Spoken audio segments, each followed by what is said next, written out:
So I'm out here visiting in California, and honestly, this place is starting to become my home away from home, and it may have to be more so during the next 4 years. But I decided one day there I was going to turn my phone off and just get away from the news for a minute and try to clear my head. And I want to give a huge shout out to Coach D for helping keep me afloat, and the guys from the Voice of Reason podcast, Mike and Jeremy. Thank y'all so much for keeping me afloat while I took a breather and tried to regather my thoughts. But what happens every time I walk away from the news cycle for a minute, I pick back up my phone, and when I take it off Do Not Disturb and look to see what's happened, I will see all the headlines, and I will have friends sending me clips, and I will have friends sending me articles and saying, "Oh, did you hear this just happened?" And one of the things that happened while I was away was Obama broke his silence and spoke for the first time since the election, which I've been waiting to hear what he had to say. When I heard that he had spoken, I began looking at all the different headlines and all the different, takes on it. And just for a minute, I went back over and looked at X because I haven't looked at it since the election. And I thought, I'm going to see what's going on over there. Of course, it was just an absolute dumpster fire of people saying Obama was out of touch. Obama was off his rocker. Obama was an idiot. He was a moron. Just all the typical, stereotypical Obama bashing that the right loves to do, called him old bummer and all that crap. Then I saw a headline from MSNBC that said Obama's time in politics is over or something to that effect. And I said to myself, okay, if all these people are jumping on him, then it must have been pretty good, because that's usually how it goes. I'm going to play you a clip here from, there's two things here I want to focus on, but I'm going to play this clip because this part here is one of the things I saw him being criticized for saying. It just shows you how far we've fallen as a country that someone would criticize a man for saying this. Roll the clip. But the concept of pluralism should and is actually familiar to all of us.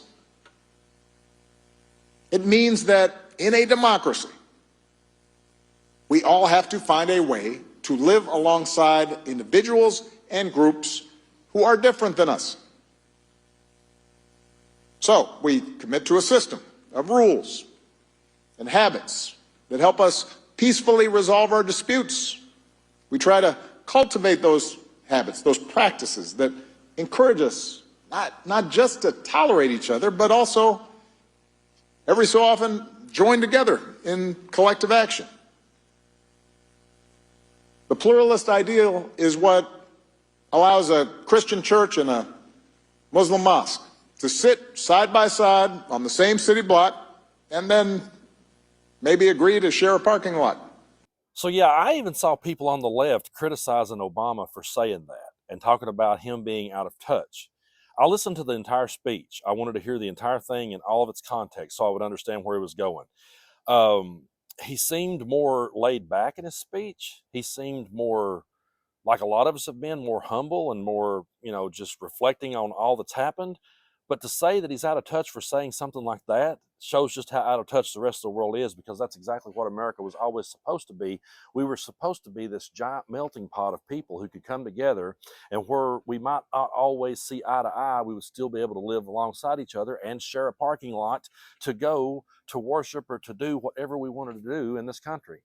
Growing up, I was always told that the Republican Party was the party of limited government, that they wanted the government to keep their hands out of everything. And now they're just saying out loud they're going to put the government in all aspects of our lives, and we're all supposed to just bow to it, and it will be bloodless if the left allows it. They've said all these crazy things, and all Obama is saying is, hey, in a democracy, we have to live alongside one another, and we have to put our differences aside, and we have to learn how to play by a certain set of rules so that we can all enjoy the freedoms that we all want to have.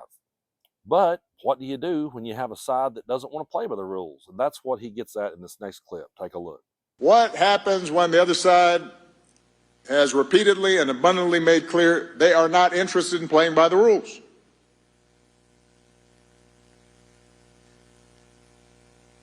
It's a problem. And when that happens, we fight for what we believe in. There are going to be times, potentially, when one side tries to stack the deck and lock in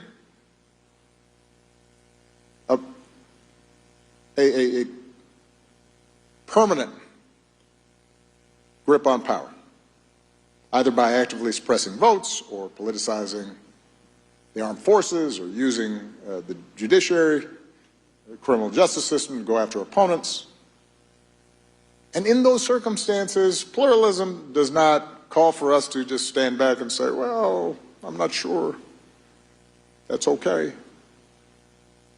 In those circumstances, a line has been crossed, and we have to stand firm.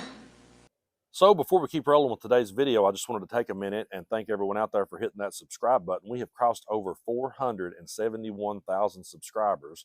We just hit 400 like 3 weeks ago. So I really appreciate you guys for sticking with me and for coming along on this ride with me. If you haven't already, be sure to hit that subscribe button. Get in on the conversation if you want to. Leave a comment. Let me know what you agree with. Let me know what you disagree with. If you don't want to get on the conversation, just leave a blue heart. Let me know you're doing all right. But I really appreciate everyone, and thanks for your support. But getting back to Obama and people's criticism of that speech, I don't see what's so out of touch about that, and I don't see what's so radical about that. To me, that's just what American democracy was always supposed to be about.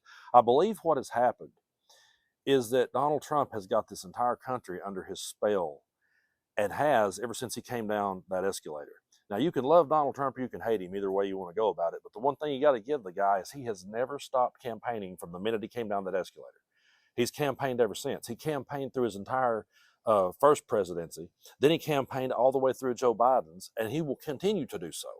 Every time he gets a chance to get in front of a microphone, he'll do it, and he will boast, and he will brag, and he will lie, and he will deceive, and he will do all the things that he does. He has never once backed down. You got to hand him that at least. He's not stopped talking this entire time. He's not stopped being over the top hateful and over the top cruel and over the top divisive. He's just hammered down and doubled down on anything.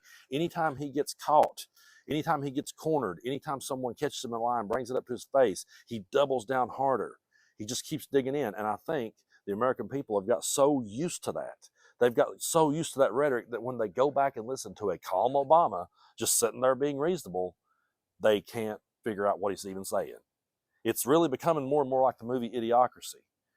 There'll come a point in this country where people will look back at that and they won't understand a word he's saying, because it will be that far out to them. They will be like the main character in the movie Idiocracy. The people will be talking back to him that way. And it's really sad, but I truly believe that's what it is. What he's saying there about people not wanting to play by the rules. And I did watch, the only 2 videos I watched about this subject, I watched Ben Meiselas break it down, and I watched Luke Beasley. And I stopped Luke's video. Shout out to Luke. I love his work. But I stopped his video midway through it because I was like, he's about to say the same thing I'm about to say. I had the same kind of reaction to it, which was, you know, how do we play the game now without breaking the rules too? And if we do we give up all of our principles in order to do so? And to be dead honest with you guys, the way I look at it is this. We were in a boxing match. It was a controlled fight. It had a set of rules. It had a referee. We all were wearing our gloves. We all had our mouth guards in. Everything was, it was a fight that way. But the bell rang and the guy came out of the corner wielding a switchblade and with no gloves on. Now it's not a boxing match anymore. Now it's a fight because there's no rules in place. And that's the way I look at this. I don't think we're abandoning our principles at all if we dig in and fight harder. I don't think so, because I've said this so many times. We are on the right side of history. And when you stop and think about this, again, look how hard Donald Trump and Maga has fought ever since he came down that escalator. And look at how hard they fought and what they fought for. They have fought to be this divisive. They have fought to take away women's rights. They have fought to be racist and transphobic and homophobic and bigoted. They fought to be cruel and hateful. They've pushed that as hard as they possibly could. And meanwhile, we're over here just wanting everyone to have a fair shake in this world. We want our daughters to have a brighter future. We want them to have the rights back that our mothers had when they gave birth to us. We want all people from marginalized groups to be lifted up and just gave a shot in this world. We're not sitting here saying everyone should have a handout. We just want them to have a hand to play. So we're on the right side of history, and if they're going to fight that hard to be assholes, we need to fight even harder to restore what so many people worked to give us. In that speech, Obama also talked about how he grew up in the 60s and 70s, hearing people talk about American democracy and the American dream and what it meant and how drastically that's changed. We can't sit here and let this slip away. They don't play by the rules anymore. They're not going to play by the rules. So we can't be nice about it. We can't be nice about it. There's no more going, high when they go low. We can't do that. It's not possible because we're no longer in a controlled debate. They've took the guardrails off. They've completely took the guardrails off of everything, and they're not going to hold him accountable for anything. And they're going to try and stack the deck as hard as they possibly can. And the reason why I believe they're stacking this deck so hard and doubling down on this rhetoric so hard is because they are a dying breed. I really believe that. I know that's hard for some people to understand right now. They're like, well, how could you say that, Brando? They won. How could they be a dying breed? Well, 16 million people stayed home on election day. A whole lot of people gave up on the system, gave up on the fight. I still believe that at the core, uh, the majority of Americans don't go for this shit. They just got tired. I really feel they just got tired of it. They lost a whole lot of faith in things, and it sucks that happened. But we have to continue to double down now and fight even harder. And we can't let what was gave to us, we can't let that slip away. And at the end of the day, as crazy as this may sound, we're not only fighting for all the people we're fighting for and all the rights that we're fighting for. At the end of the day, we're also fighting for Maga, and they don't even realize it. They don't even realize that what we're actually doing here is fighting to preserve their rights too. They'll never get it. They'll never understand it. They'll hear me say that and think I'm crazy. But while they've got caught up in this WWE circus, we've been over here trying to tell them how it really was. We've been trying to point out to them what was really going on. And we've been called everything from communists to pedophiles to Satanists to devil worshippers for doing so, because they were brought up in a world where they were spoon-fed this from the time they were kids. I mean, we call ourselves blue dots for a reason. It's because we live in these giant seas of red, and we try to be a voice of reason in a mad world. We're trying to say, look, we want to be able to live alongside you in this country. We don't want you ran out of here. You go to your churches, go to your shows, go to whatever you want to do. Be you, be over here in your world, but don't come over here into ours. Let's just live alongside each other. I don't think that's a radical idea, and I don't think Obama's radical or out of touch for saying any of those things. I think America is out of touch with reality because we've been on this scripted reality show that is Trump for the last 8 years, and we're going to go on 12 years of this shit. So as we get deeper in the weeds with Trump and all of his madness, yeah, someone like Obama is going to start to sound more and more out of touch because he's just speaking common sense, and common sense went out the window when Trump came down that escalator. So to the people on the left who I've seen criticizing Obama for this, really stop and pump the brakes and think on this one and listen to what he has to say here. He's not wrong.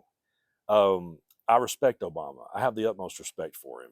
I understand. I do understand how sometimes you really want him to just, you really want him to go for the knockout, and he's more of a win on points kind of guy at times. But I love the guy, and I think that he's a voice of reason. And I think that we need to get back to listen to that kind of thing. When I hear Obama speak, I'm always saddened because I say to myself, we went from that to this. And to see people sane wash and normalize Trump and try to say Obama's out of touch, go watch the clip. I'm never going to show it to you, but go watch the clip of Trump talking about groceries and then come back at me and tell me who's really out of touch.